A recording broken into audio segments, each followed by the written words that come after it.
achieved.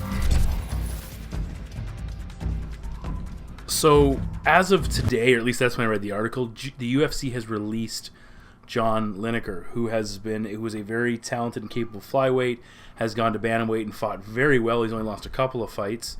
And what happened recently is he stepped in, I believe, on short notice and then had to withdraw that, I think, the day of his fight due to a cut.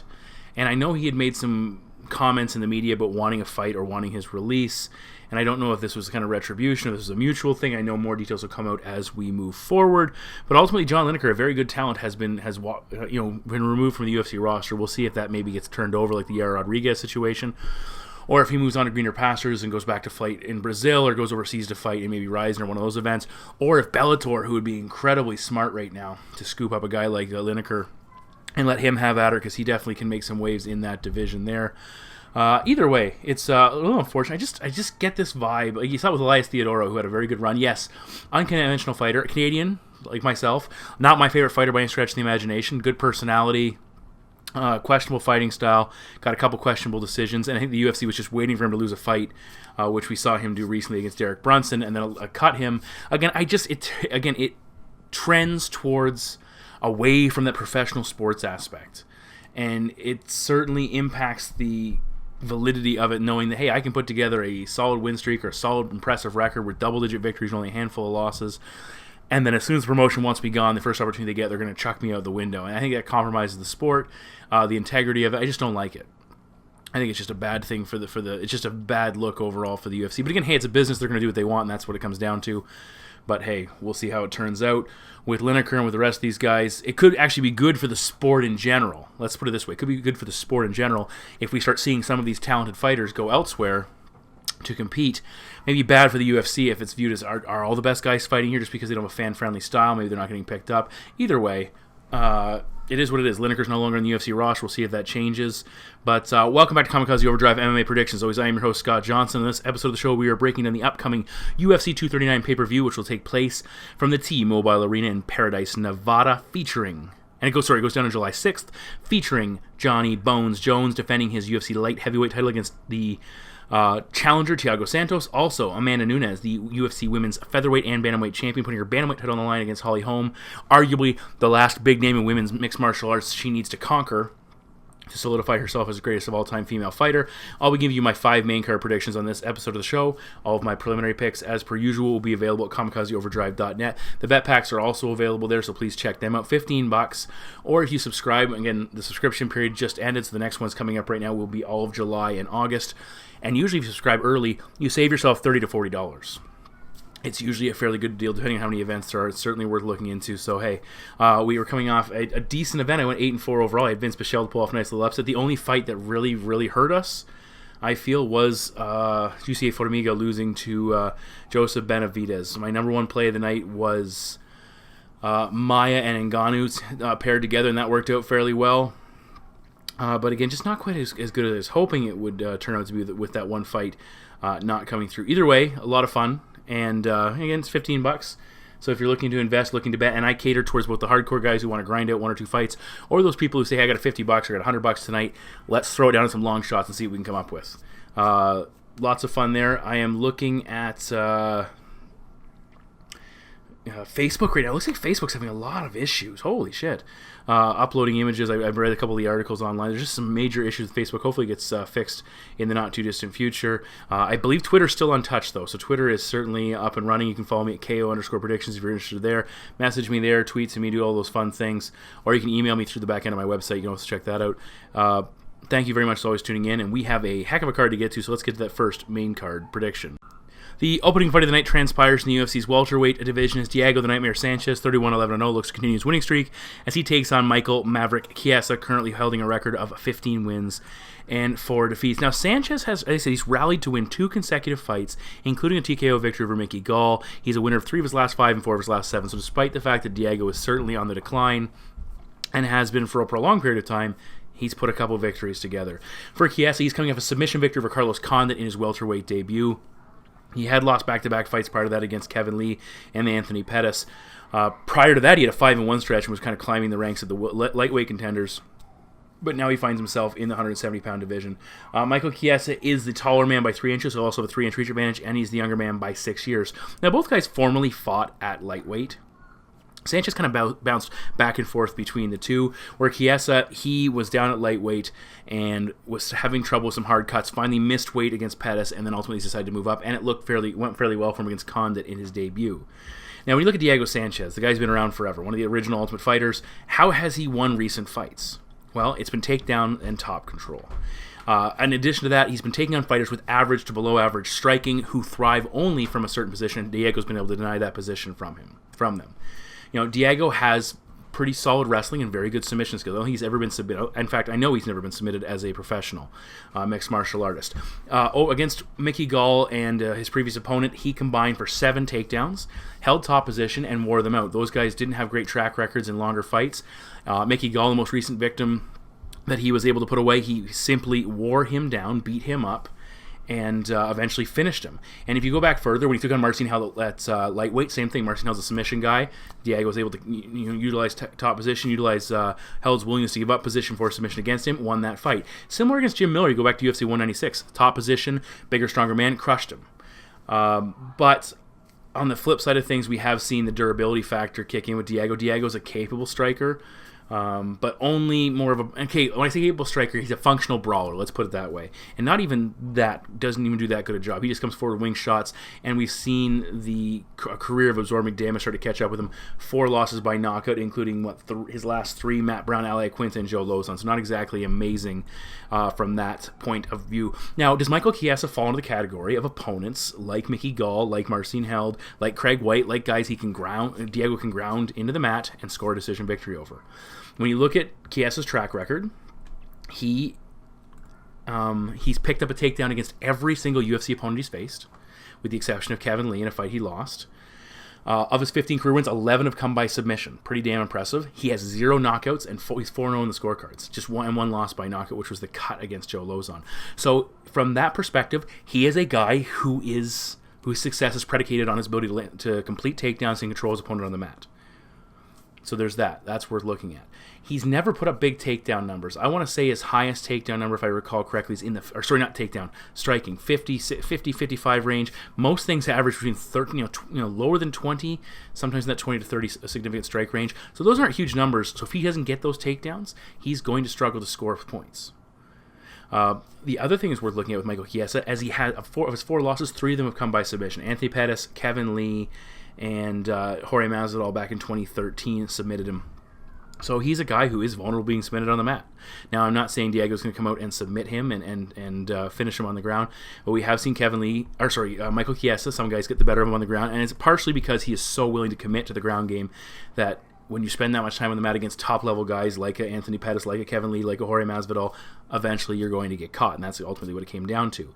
But with the Diego Sanchez matchup, with the Michael Chiesa matchup, despite the fact that Chiesa doesn't have any knockout victories, despite the fact that he's not a high-volume striker, Diego's willingness to walk forward, even when you go back to the Craig White fight, or when you go back to the Mickey Gall fight, he was getting clipped with some shots. And those are low-level guys. Those are guys who are capable, but just on the bottom barrel. Chiesa's fought some big-name guys. He's got some good quality experience. I would put him as a better striker than those guys and a better grappler than those fighters. And I don't think Diego's going to be able to just bully his way forward and plant Chiesa on the mat and hold him there. Now, on the flip side of things, is Michael Chiesa going to submit Diego Sanchez? I don't think so. I think Diego Sanchez is able to survive. As long as Diego doesn't get clobbered and get knocked stupid for a few minutes and get himself rear naked choked or guillotined or something. I know Chiesa is very good from back position. I think he can survive in this fight. Ultimately, I think Chiesa will just get the better of the majority of the striking exchanges and will be able to clinch up, use his size, put Diego on the mat, and control him in the majority of positions. And my prediction is Michael Chiesa to defeat Diego Sanchez by decision. Fight number 2 in the main card could have some massive implications on the main event of the evening. Not necessarily, but we'll talk about those momentarily. We're in the UFC's light heavyweight division. It's the 6th-ranked Jan Blachowicz, 23-8-0. takes on the former middleweight champion, currently ranked third in the 185-pound division, and making his UFC light heavyweight division debut, Luke Rockhold, with a current record of 16 wins and 4 defeats. Now, I said Rockhold is moving up to light heavyweight. He spent his entire career, or the vast majority of it, at middleweight. He has recently been knocked out by Yoel Romero and Michael Bisping, which cost him the title. For Blachowicz, he was on the cusp of a title shot. He won 4 consecutive fights, and in the 205-pound division, that's almost enough to get you there. He had multiple upset wins along the way, but then he ran into the buzzsaw that is Thiago Santos and got TKO'd. And now Santos is fighting for the title, and Blachowicz is fighting on the main card of the pay-per-view. Physically, Rockhold 1 inch taller at 6'3", so he's a big man. He'll have a 1 inch reach advantage for Blachowicz. And Rockhold's returning, I believe he's been out of action for upwards to, I want to say 12 to 14 months, maybe even 16 months. It's at least a year. It's definitely more. It's 16 months. He's out of action for 16 months. Now, how does Luke Rockhold fare moving up to light heavyweight? This is always a very interesting discussion when you get an elite fighter in one division going up to another division, either temporarily or to potentially restart his career. We've seen a lot of fighters move up with success. You look at Robert Whittaker, went up to middleweight from welterweight, won the title. Kelvin Gastelum made a run for the title. Had a pretty good run about it. Dustin Poirier has gone up from featherweight to lightweight and is now interim champion fighting the championship. Daniel Cormier kind of fits that category distinction as well. What a lot of people attribute it to is less strain on the body, more focus on training, less focus on making weight and getting your body into that position to get down to 170 pounds or 185 pounds, whatever division you're trying to make, and then you feel better on fight day. In addition to that, and guys like Mighty Mouse Johnson and Frankie Edgar also made good runs, not having to cut a lot of weight. Now, when you look at Jan, big Polish European scrapper, heavyweight or light heavyweight type guy, but not a sexy title contender. Let's just call a spade but a spade. Serviceable fighter, will test a lot of guys, but if you line him up with Jon Jones, he's not selling a lot of tickets. For Luke Rockhold, though, he's got a relationship with Daniel Cormier, the rival of Jon Jones. He's got a really distinct attitude and air about him. He's the former middleweight champion. He might only need 1 to 2 wins in this division to kind of leapfrog over some guys. If he takes out Jan Blachowicz, he could potentially find himself in a number 1 contenders bout and earn himself a shot at Johnny Jones. Because the UFC is looking at guys like, after Santos, we have some decent guys, Reyes, Rakic, and Walker, all wanting opportunities, but they need to flesh out those contenders and develop them into lethal, into must-see TV, where Luke Rockhold's kind of already there, so I could see him getting a title shot in the not-too-distant future. Now, the biggest knock on Luke has been his chin. All 4 of his career losses have come by knockout. Romero, Bisping, and Vitor Belfort a number of years ago. And the big question we look at here is, at light heavyweight, is that going to be an issue for him? Jan Blachowicz is a big man. Does he have the punching power to get Luke out of there? When you look at Blachowicz's career, out of 23 career victories, just 5 have come by knockout or TKO, including 1 in the UFC, which came via body kick against Ilir Latifi several years ago. So it's not like he's knocking guys out and testing guys and putting fists to chins and watching people drop. Now, not cutting the 20 pounds difference between 185 and 205 could very well positively impact the durability of Luke Rockhold. Not straining himself, not cutting, breaking himself down, getting down to that weight, it could make him more durable, more, I don't know what the word is, but either way, it could make him certainly more durable if he doesn't have to strain his body. Now, Luke Rockhold is a great kicking-based offense. I really like that. He stands to be the more diverse striker in this matchup, and I think he should have a speed advantage against kind of a... Blachowicz is lumbering. He's not as flat-footed as everybody anticipates that he is, but still he's not going to be able to keep up with Luke Rockhold as far as his speed. Luke Rockhold's very fluid on the feet. That was one of the reasons I picked him to beat Chris Weidman. I think that advantage should be more stretched here than even in that matchup. Now, the area that Rockhold has thrived in, though, has been on the mat. He's had a lot of success on the floor, and again, we have to ask ourselves, against the bigger men at 205, is he still going to have the success on the mat that he did at 185? Will he be able to impose his will on the mat against these larger men? When you look at his track record, 8 wins by submission, very impressive. TKO victors over Branch and Weidman, both on the mat, very solid as well. He doesn't have an overwhelming takedown game, but he's very good at making what he does. The few takedowns he does pick up work. He will score them primarily from the clinch or just create a scramble and tie up with you, create chaos, and eventually drag you to the floor and get in a better position. When he fought Yoel Romero, his last middleweight fight, he looked a little bit off because he was taking on an elite wrestler, and Luke didn't have one of the key elements of his attack as a reasonable option to go to. It wasn't at his disposal. He's not going to get Romero down and beat him up, and if he is, it's going to take a perfect situation, and it just didn't happen, and he got knocked out as a result. Now, Blachowicz has struggled against opponents that attempt to target him on the mat. 53% takedown defense. Patrick Cummins took him down 3 times, grounded a decision.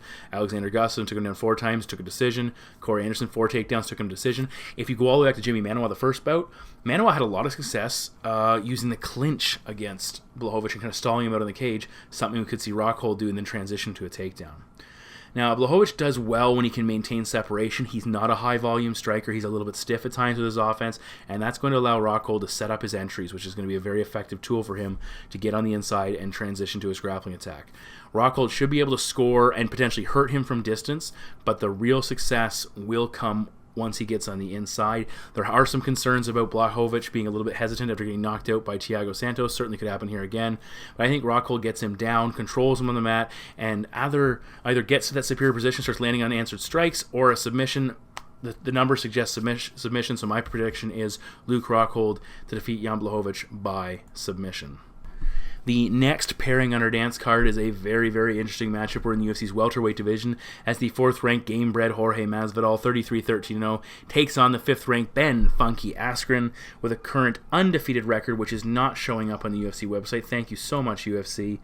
And my internet has been playing absolute jokes with me. So again, whatever somebody posted in the comments over Askren's record, it's undefeated. We know that he has 1 no contest on there as well. For some reason, I want to say 18-0, but I can't verify that for sure. Now, Askren is coming off a crazy debut victory over Robbie Lawler. He was nearly knocked out, pounded on by Robbie, rallied for a bulldog choke submission. A little bit of controversy there. I honestly think the submission was legit. I had Lawler in that fight, and after that point, I was rolling. I was raking in the cash. That was my best night of 2019 by far. And had Lawler scored that victory, it would have just been absolute lights out the rest of the way. So crazy up and down fight, a lot of entertainment. If you want to watch, if you haven't seen it, I highly recommend checking it out.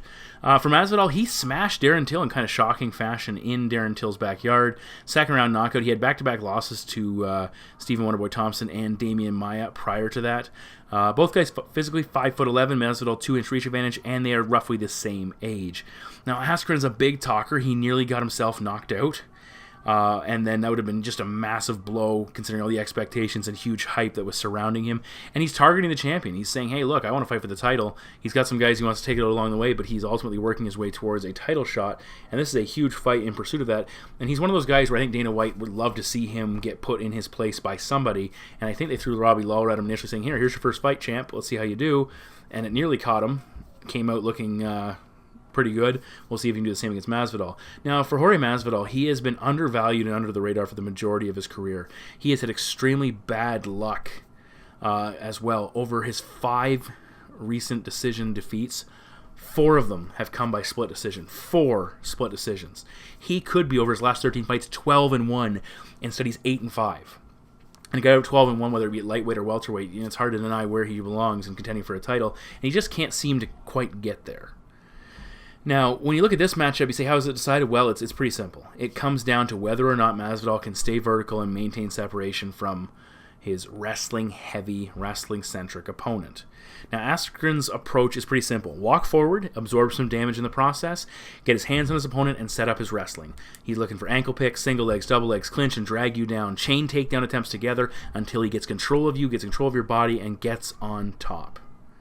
When he fought Lawler, he came forward, he shot, and Lawler did a magnificent job early on of controlling his head, using that front headlock, getting his hips back so Askren couldn't get in on them, and then trying to maintain control of his own body. Askren got in, and that's when Lawler was able to elevate him and slam him and nearly won the fight. I have seen fights stop for less, folks, but it ultimately was the right decision.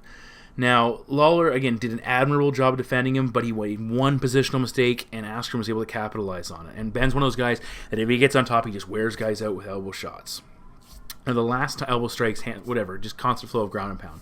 Now, the last time Masvidal fought somebody who was a takedown-oriented fighter, it was not that long ago, it was Damian Maia, and Maia won the split decision. In that fight, Masvidal very nicely executed and used a sprawl. He got his hips back. He defended the takedowns. He was able to control a lot of positions, but we did see Maia eventually kind of jump to Jorge's back in that fight, and that's where he had the most success. I wouldn't say it's completely not Askren's style, but it's not his forte. He wants to be on top, on the mat, and grinding. I did like the way Jorge looked calm under pressure in that fight, despite being in some tough positions, and eventually he was able to get out of them, scramble to top position, and landed some decent strikes. Now, one other things that Masvidal did in that fight that I really liked was when he sprawled, he got defensive, he held the position off, but then he landed hard strikes. Whether they be punches on the break, he snuck in some knees as well. He punished his opponent every time they came in. And Maia's one tough son of a bitch. We've seen that on countless occasions. He can take a lot of damage and keep coming forward. So can Ben Askren. The difference between Maia and Askren, and this is what's worth noting here, is that Maia is willing to go to his back. He is willing to simply just engage you, give up position, and then work to get to a better position. He sucked Jorge into his guard and eventually worked himself to a spot where he could then start attacking and working his game. Askren wants to keep driving, get on top, and I think Masvidal can defend this. I think as long as Ben Askren is wrestling and looking to shoot and looking to control the position and drive forward and get a hold of his hips and plant Masvidal, Jorge can defend that attempt. It's when Maia starts pulling guard and sucking Masvidal into that position where there was an issue.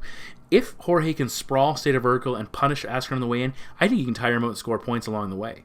Masvidal is a vastly superior striker. And Askren, while he is willing to eat shots and he's tough, he is certainly far from perfect on the feet, and that situation is going to catch up to you eventually. It nearly caught up to him in his debut. Askren, he's also only gone outside the first round twice in his last 8 fights, a second-round fight and a 5-round fight. I think he'll slow down. Masvidal's the type of guy who can keep going and keep putting it on you. He's got excellent movement. His cardio is not perfect, but I really feel that he can do some damage. I know a lot of people listening to this going, what the fuck are you talking about? But I think you can see where I'm going with this. Masvidal, I think he's going to build on what Robbie Lawler did. Robbie Lawler showed that if you can get your hips back and you can just, your big, strong guys fighting here in the UFC, Askren's not going to bowl over every single guy he fights. And while Masvidal might get some takedowns early, if he can survive, as the time goes on and he's able to touch him up more and more and keep separation, we're going to start to see Masvidal pile up some damage, pile up some points.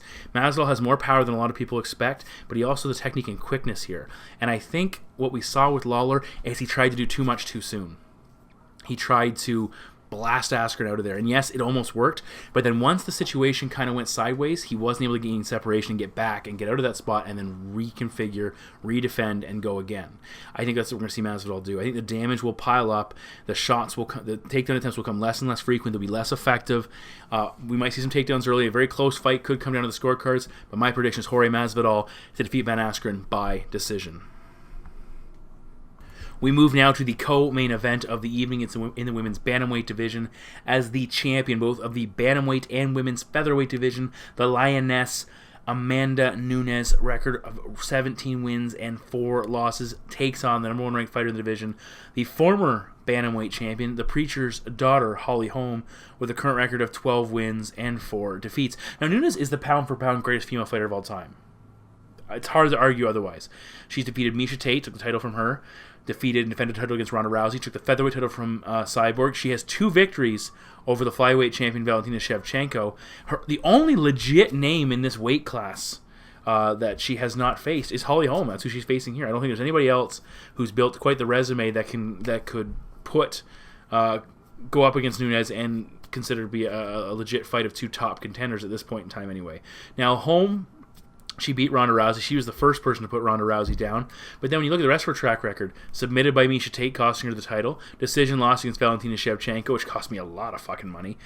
Decision loss against Cyborg for the featherweight title. Decision loss against Germaine de Randami against featherweight title. She's had the opportunity to be where Nunes is and hasn't been able to get there, but she could take it all back. If she can stop Nunes or take a decision and win the title, she suddenly vaunts herself into the conversation as greatest female champion of all time. It's certainly there to be had. Now, physically, both girls are 5'8". Both girls have a 69-inch reach advantage. Nunes is 7 years younger than Holm, which a lot of people find hard to believe, especially if you've been following Amanda Nunes all the way back to her Strikeforce days. But Holly's been fighting as a professional boxer and in kickboxing as well. So it's not that hard to believe that she's that much older. Both girls have also fought 145 pounds, which suggests that they're not small girls by any stretch of the imagination. Now, Nunes has been damn impressive. The one major issue that existed for her that she appears to have cleaned up is her cardio. She's won a couple of 5-round fights in recent action. She's always had power, but I really think her striking's progressed and is helping her to deploy that power more efficiently and more effectively, and that was what led to her putting down Cyborg in their most recent fight. Now her grappling is also quite good. It sets up her submissions very well, allows her to dictate where the fight goes. Hard to take her down, hard to get the better of her on the mat, hard to get to defend against her if she opts to try and put you on the ground. Now the best aspect of Holly's offense is her kicking game and her ability to counter strike. She does a good job of utilizing a variety of kicks to do damage and or score points and maintain distance. Sometimes you might suggest she's doing more maintaining of distance in point fighting than she is looking to do damage and hurt her opponent. But yeah, she's still very effective at it. Now, in this fight, she needs to be absolutely on point when it comes to distance management. She needs to nullify Nunes' striking attack and make sure she scores points from far out. Make sure that if Nunes is going to look for takedowns, she's going to have to shoot from far out. Holly is also very good at countering, and she really preyed on Ronda Rousey's willingness to be aggressive and rush forward almost obnoxiously to the point where just Holly picked her off and eventually sniped her and put her away. But Nunes is a better striker. She's more efficient with her movement. She's better with her offense. She's more effective all around than Ronda Rousey, so I don't see Holly Holm being quite as capable. Holly's not as good a boxer as Nunes is. Holly's kicking is a good aspect. Holly's boxing is decent, but it's not as strong as a lot of people anticipated. A lot of times she short arms her punches. She's not nearly as dangerous, and she doesn't have the power in her hands that a Nunes does. I'm not saying she can't clip somebody and put them down. If she catches them coming forward with her counter-striking, she just can do just about anything, but I'm just calling it like at least I perceive it to be. Nunes has the ability to walk Holly down, land with power, and Holly will have openings to land counter-strikes, but they will be few and far between, and once Nunes is in punching distance and forces Holly to fight up her back foot, that takes her kicking right out of this fight. Her kicking offense is far less effective and almost non-existent when she's fighting off the back foot and constantly being pressed forward. Holly Holm, some people call her Holly Holmes, and it drives me nuts. Holm lost to Shevchenko because she couldn't back her off. Despite being the bigger girl and the length being a little bit in her favor, she wasn't landing her hands, and she wasn't landing her kicks, she wasn't committing to her strikes, and Shevchenko was doing a lot more damage and simply more active in that fight. Holly has struggled at times with effective pressure. Betchko, Hayden, and Ronda Rousey did use ineffective pressure. They pushed forward recklessly and eventually got finished. But girls like Raquel Pennington, Shevchenko, Cyborg, they were more purposeful with their offense. They pushed forward, admirably. They did a good job of setting things up, not just rushing forward with little defense, and it worked against Holly Holm. Nunes' ground game, I think, is going to be the key here, though, when it comes right down to it. It was a complete wipeout in the 2 rounds that Tate was able to get Holm down. I can't remember if it was the second or third round. She got her down and she dominated the round. And then the fifth, I believe it was the 5th round, she scored the submission victory, put her away. And I think that's the issue with Holly. We saw Shevchenko have a lot of success with her on the ground as well. I think Nunes can, again, walk Holly Holm down, push forward, hurt her, or take her down if she wants. Nunes subs were the result of hurting both Tate and McMahon. I don't think she's going to go for submissions, per se. I think she's going to look to stay on top, land some strikes. Look for Holm to be on her back foot for the majority of the fight. She'll put up a strong defensive front, especially once she realizes that Nunes wants to counter with takedowns if Holly does try to push forward. Look for a similar fight at the Cyborg fight. Holm will be in it. She's just simply not going to do enough in this matchup. If Nunes can't wipe her out early with a big punch or score a takedown, I think she's going Holm's going to stick around. She just won't land enough, and my prediction is Amanda Nunes to defeat Holly Holm by decision. And we move now to the main event of the evening. We're in the UFC's light heavyweight division. It's the reigning champion, Johnny Bones Jones. 24 wins, 1 loss, and 1 no contest. Thank you, Matt Hamill, for that 1 loss. Takes on the number 2 ranked fighter in the division, the surging Thiago Marreta Santos, with a current record of 21 wins and 6 losses. Now, the light heavyweight division is moving on from the old guard. Alexander Gustafsson retired. Rumble retired. Glover certainly on the decline. DC on the verge of being out and in the heavyweight division. We have a whole new flight of contenders coming into the hunt, but it's the same king at the top. Still John Jones. Will we see one of these guys dethrone him? I don't know. We'll have to wait and see. Now, Jones has had almost a perfect run. The only loss was for kicking his opponent's ass too much, which he's now looking to get overturned. Either way, he's been damn impressive. For Santos, his record's nothing to sneeze at. He has 9-1 in his last 10 fights. He's only lost to David Branch at middleweight. He is 3-0 since moving up 205 pounds. He stopped Jimmy Manoa. He stopped Jan Blachowicz in his last fight, a guy who had won 4 in a row and had never been... I don't know if he very rarely been finished in his career, possibly never. As I said, Santos is a former middleweight, but Jones is 2 inches taller. He'll have an 8-inch reach advantage, and Johnny Jones is the younger man by 3 years. Now, John Jones is coming off a couple of fights where he dominated start to finish, pretty much for the most part. What can Thiago do different? What can Thiago offer us that Anthony Smith couldn't offer us, that Alexander Gustafsson couldn't offer us? What can he do here that will change the complexion of the fight? Now, Thiago's an absolute killer. He has finished 7 of his 8 wins, his last 8 wins, with only one only one coming in the opening round, so he knows how to brawl and he knows how to throw down. His TKO over Jan Blachowicz was impressive, and Blachowicz took Gustafsson to a decision. We look at a TKO victory over Anthony Smith, who went the distance with John Jones. So Santos is putting guys away that guys like Gustafsson and Jones are grinding out. So he certainly has a resume that's damn impressive, despite the fact he spent some time at middleweight. Santos' kicking game is brutally crushing. His leg kicks can take away his opponent's base, and his body and leg kicks can absolutely stop a fight. Now, Jones does have a smaller lower body. His legs are not big, which allows him to be so physically large at 205 pounds. So if Santos can target those low kicks, land those low kicks with regularity, especially over the first 2 rounds, it could drastically change the complexion of the fight. Jones is human. We saw his toe break badly in the Chael Sonnen fight, and if Thiago Santos starts blasting low kicks on him and can pile those up over rounds 1 and 2, we could see a drastically different fight in rounds 3, 4, and 5. Now, the body kicks of Santos have put opponents down.